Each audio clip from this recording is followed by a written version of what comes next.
जय जगन्नाथ मु आरती आपण मानक स्वागत करछि पुणी गोटे नुआ फ्रेश ब्लॉग को। आज मोर बनइबार थिला नड़िया बरा से अल्प किछि चाउल बतुरी नहीं तादरे किछि कंचा लंका नहीं जाउछि अल्प किछि अदा नहीं जीवी आउ किछि जीरा भी नहीं जिबा सहित। तो जेहेतु आज शुक्रवार साधा सीधा आमर बिना प्याज रसुण आउ खट्टा भी पड़ो ना तो ये किसी नड़िया था तो फाड़े नड़िया मुझे भांगिकी नहीं जाइए।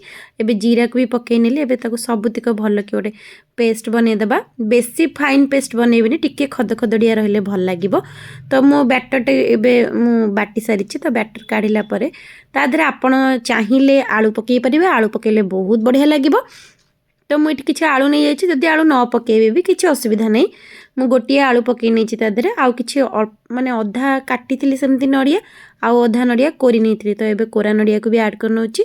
स्वाद अनुसार लुण पकई नेबा एबे ताकू भल भाव हाथ में मिसई नेबा गोलई नेबा आधे आउ जमा भी पानी देबानी ये ही बढ़िया रहिबो।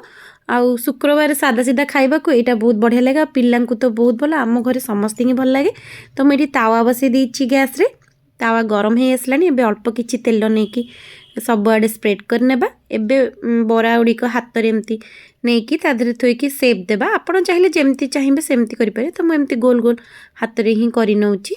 तो यहीपरि भाव सब बरा मुझे रखिनेबी गोटे साइड है पर आर साइड को धीरे धीरे एपट सेपट करेंगे कारण भांगी जीव नहले। तो बेसी हाई करेंगे गैस फ्लेम को नहले पोड़ी जीवार चांसेस अच्छी। तो ये देखो मुझे सब बरा को पकई सारी टिके गोटे पट है धीरे धीरे ताको उल्टे नेबा। तो देखो गोटे साइड हो जाइए आर साइड एवं उल्टे नेबा। खूब कम तेल भी यहाँ जेहेतु नड़िया तेल बाहर तो जदि को नड़िया सुखी जाइए कि व्यवहार होनी ताको एमती ही बनईदेवे बहुत टेस्ट लगे। थरे आपण मैंने निहाती बनातु। तो गोटे साइड हो गला पुणी आर साइड भी मु उल्टे नहीं एबे ताकू सब टिके प्रेस कर नौची भल कि जमती हो भितर किसी कंचा न रहिबो। तो ये मोर रेडी होता नड़िया बरा। तो आपण मैंने चाहिए एमती बनइबे आ खाली कौन सेमती भल लगे मुझे अरुआ भात डालमा जह्नी आलू टिके भाजी नहीं ता सहित नड़िया बरा आ काकुड़ी दे समस्त सर्व कर देती मोर आज नड़िया बरा। जो आपण मैंने निहाती ये रेसिपी ट्राई करूँ भल लगे लाइक से सब्सक्राइब करेंगे। आज रोची जय जगन्नाथ बाय बाय।